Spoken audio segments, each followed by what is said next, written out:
조선 빅3사가 임단협과 악성 재고 등의 악재를 잇따라 해소할 조짐을 보이고 있습니다. 내년 하반기부터 글로벌 조선 시장의 초호황기가 예측되는 가운데 본격적인 성장 국면에 접어들 수 있을지 주목되고 있는데요. 조선 관련 종목 뉴스 알아보시죠. 첨예하게 갈등을 벌이던 현대중공업과 대우조선해양노사가 최근 극적으로 임금 단체 협약에 잠정 합의했습니다. LNG 운반선 발주가 지속적으로 늘어날 것이 예고된 가운데 내부 갈등도 해소된다면 금상첨화일 텐데요. 현대중공업 주가는 하지만 횡보하고 있습니다. 연이틀 하락하고 있는 가운데 그래도 장중 저점에서는 낙폭 줄여가면서 0.4% 하락하고 있습니다. 삼성중공업이 이탈리아 전문 시추선사인 사이팸에 산토리니 드릴십 한 척을 2,991억 원에 매각했다고 공시했습니다. 악성 재고로 남았던 이 드릴십의 추가 처분에 성공하면서 유동성 확보와 재무 구조 개선에 속도를 낸 전망인데요. 하지만 조선주 전반이 그렇듯 4분기 들어 주가는 지지부진합니다. 그래도 상승으로 전환하면서 현재 0.1% 강보합권에 거래되고 있습니다. 올해 하반기 조선용 후판 가격에 대한 철강업계와 조선업계의 협상이 이어지고 있습니다. 양측은 가격 인하 쪽으로 의견을 모았으나 인하 폭에 대해서는 이견이 좁혀지지 않은 것으로 전해지고 있는데요. 조선용 후판은 선박 원가와 철강사 제조 물량의 20%를 차지하는 만큼 이 두 업계에 미치는 영향이 크기에 쉽사리 협상이 타결되진 않고 있습니다. 한국조선해양 보시면 오늘 조선주 가운데 가장 크게 하락하고 있습니다. 1.4% 내린 72,700원에 거래되고 있습니다. 지금까지 조선 관련 종목 뉴스 알아봤습니다. 네, 조선업종 먼저 수주를 보면요. 글로벌 선박 수주 경쟁에서 중국 조선사들이 점유율을 점차적으로 늘려가면서 2달 연속 지금 1위를 지켜내고 있습니다. 한국 조선사들은 2위를 기록하고 있는데 여기서 좀 걱정이 되는 부분이 한국 조선사가 올해 수주 목표를 넘기고 향후 3년치인가요? 계속해서 일감을 이미 받아놨기 때문에 추가적인 수주가 이제 중국 조선사들에게 가는 거 아닌가 이런 우려 섞인 목소리도 나오고 있습니다. 그것도 있고요. 네. 중국은 지금 벌크선 위주 수주가 더 많아요. 맞아요. 그러니까 네. 겉으로 볼 때는 수주 1위인 것처럼 보이지만 속내를 보면은 고부가 가치 사업은 우리 한국이 다 가져가고 있다고 생각하시면 됩니다.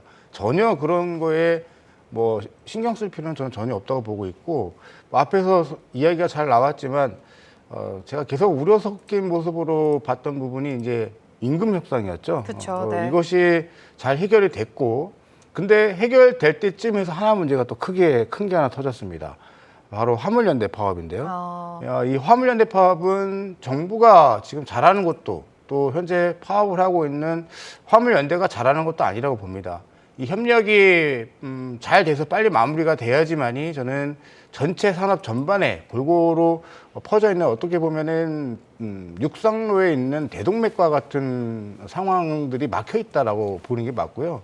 중국 공급망 체인이 풀리려고 하니까 우리나라 자체 공급망 체인이 막히는 듯한 액션들이 나오고 있습니다. 이것 때문에 우리 한국 증시가 좀 더 약한 모습을 보이는 것도 있다라고 저는 판단하고 있고요. 빨리 조기에 화물연대 문제가 잘 해결된다면 전체적인 업종 크게 한번 또 움직일 수 있는 여건이라고 판단되어집니다. 한국 조선사의 장점은 LNG 아니겠습니까? LNG 같은 경우에는 지금 선박 중에서 가장 고부가 가치가 높고 한국이 기술력에 가장 월등하기 때문에 이에 대한 기대감은 유효한 상황인 것 같습니다. 내년에 조선주가 좋아진다 이런 전망들이 나오고 있는데 동의하십니까, 사장님? 반은 동의하고 반은 동의가 네, 좀 어려운 부분이 주가 있어요. 흐름으로 봤을 때. 네. 일단은 수주에 포커스를 맞추느냐 아니면 이제 실적에 포커스를 맞추느냐 여기에 따라서 두 개는 상당히 달라질 수밖에 없다라고 보시면 될 것 같고요.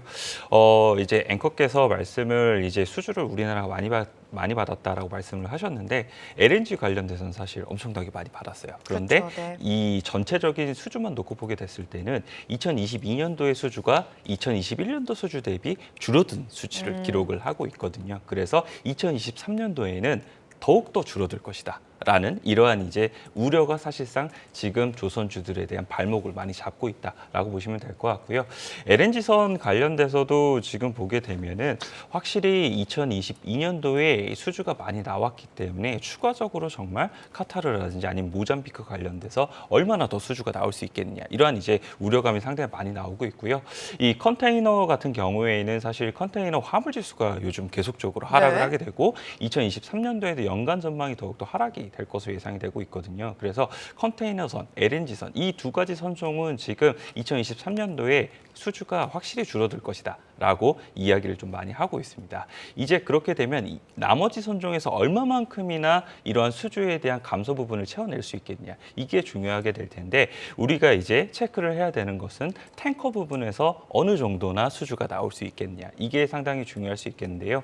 지금 탱커 같은 경우에는 이제 유조선 관련돼서 EU가 이제 러시아산 관련된 이 원유를 이제 금수 조치를 하겠다라고 얘기를 했잖아요. 네. 그렇게 되면서 조금 더 멀게 이제 수출을 해야 될 텐데 그런 부분에 있어서 탱커에 대한 수주가 조금 더 나올 수 있는 부분이 생길 수 있다라고 보시면 될 것 같고요. 지금까지 LNG선 관련돼서 가격이 워낙 이제 비쌌었기 때문에 탱커도 사실상 명함을 못 내밀었었는데 그것이 나올 수 있는 부분이 생기고 있다라고 보시면 될 것 같습니다. 그래서 수주에 대한 부분의 우려가 너무 과도하다는 부분을 좀 보시면 될 것 같고요. 실적 관련돼서는 확실하게 턴어라운드를 보이고 있기 때문에 실적에 포커스를 맞추고 주가가 움직이기 시작을 하게 되면은 현대중공업이라든지 조선삼산 확실히 반등이 나올 수 있다라고 말씀드리도록 하겠습니다.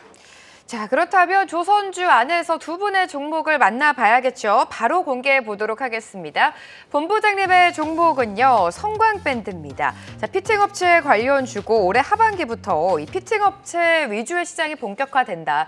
내년에는 그 시장이 더욱더 확대될 것이다. 이 피팅 수요가 증가할 것이다라는 전망이 계속해서 나오고 있습니다. 네. 성광밴드 들어볼게요. 다들 내용은 다 잘 아실 거고 올해 사실 2022년도는 태광과 성광밴드 두 업체가 실상 피팅 업체로서의 매출과 어떤 기여도가 가장 높았어요. 그쵸, 내년은 네. 다방면으로 열릴 겁니다. 그런데도 제가 성광밴드를 우리가 주목하자라고 보는 거는 조선 쪽 수혜도 맞지만 지금 카타르 쪽이라든가 중동 쪽 그리고 미국 쪽 그리고 인프라 투자가 지금 열리고 있는 모든 곳곳에 이 피팅 업체들이 필요로 하고 있고 그 수혜가 지금 예상이 되고 있기 때문에 올해보다 내년이 더 좋아질 것으로 판단하고 있습니다. 주가가 저점에서 차트를 좀 보면서 말씀을 드리겠는데 주가가 이렇게 많이 올라갔고 좋은 포지션을 우상향을 만들고 있는 상황임에도 불구하고 PBR 기준 0.8배밖에 되지 않습니다. 이 말은 아직도 그러니까 올라갈 수 있는 여지가 더 남아있다는 것이고 그간 올라왔던 상승폭에 대한 숨고르기가 지금 진행되고 있을 뿐 이 파동, 거대한 추세 파동이 아직 꺼지지 않았다라는 방증이라고 판단이 됩니다. 만약에 지금도 실적이 좋지만 내년에 더 좋아지는 분기 실적이 보인다라면 주가는 더 한층 레벨업이 될 것 같고요. 인프라 투자가 지금 전 세계적으로 활발하게 진행된다. 그럴 때 피팅 업체는 반드시 필요하다. LNG 배뿐만 아니라 LNG 터미널에도 들어간다. 이런 다양한 수요처들을 발판 삼아 저는 계속해서 우상향할 수 있다는 측면으로 성광밴드를 좀 제안을 드려보고 싶습니다. 네. 피팅 업체 하면 태광과 성광밴드가 눈에 띄는 성장을 보여줬었습니다. 피팅과 관련된 수요 올해보다는 내년이 더 큰 폭으로 증가할 것이다라는 전망이 나오고 있는데요.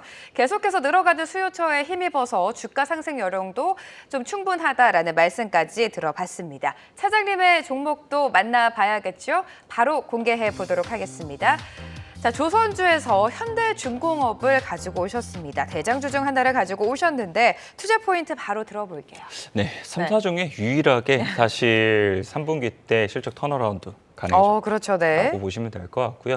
그 이후에도 이제 실적에 포커스를 맞추게 되면은 확실히 현대중공업도 이런 실적에 대한 모멘텀을 가져갈 수 있게 될 텐데 과거 이제 수익 구간에서 보게 되면은 이 라이벌 두 개 조선사 대비 한 2배 정도의 수익성을 기록을 했었거든요. 그렇게 되면 이번에 증익 사이클에서도 확실히 다른 업체 대비 이러한 수익성을 더 보여줄 수 있지 않겠느냐 이런 부분을 한번 지켜보셨으면 좋겠다라고 말씀을 좀 드리고 싶고요. 그리고 이제 장기적으로 전체적으로 보게 되면은 CO2 규제에 관련돼서 친환경 선박에 대한 이야기가 더욱더 많이 나오게 될 텐데 이런 친환경 선박에서 가장 중요한 것은 사실상 엔진에 대한 부분이 되게 될 거고 현대중공업 같은 경우에는 사실상 엔진 사업부도 가지고 있기 때문에 그런 부분에서 엔진 사업부에 대한 이러한 비중이 점차적으로 더욱더 많은 부분 기여해 줄 수 있는 부분은 높아질 것이다 라고 말씀을 드릴 수 있을 것 같습니다. 그래서 2023년도에 아까 말씀을 드린 것처럼 수주에 대한 우려감이 일부 불식이 되게 되고 이러한 실적에 대한 포커스가 맞춰지게 되면 현대중공업은 바닥에서 턴어라운드 충분히 가능하다라고 보시면 될 것 같고요. 그 외에도 이제 중국 제로 코로나 정책이 완화가 되게 되면 이에 따라서 경기 침체라든지 이런 부분에 대한 우려도 조금씩 줄어들게 될 거고요. 경기 민감주로에 대한 확장이 더욱더 일어날 가능성이 있기 때문에 조선주 지금 구간에서 관심 있게 네. 보자라고 말씀드리도록 하겠습니다. 네, 내년 조선주 업황이 회복될 것이다라는 전망에 시장은 좀 집중하고 있습니다. 본부장님께서는 피팅 업체죠. 성광밴드 가지고 오셨고요. 차장님 같은 경우에는 국내 조선 빅3 중 3분기 유일하게 흑자 전환에 성공한 기업입니다. 현대중공업에 대한 투자 포인트까지 짚어주셨습니다.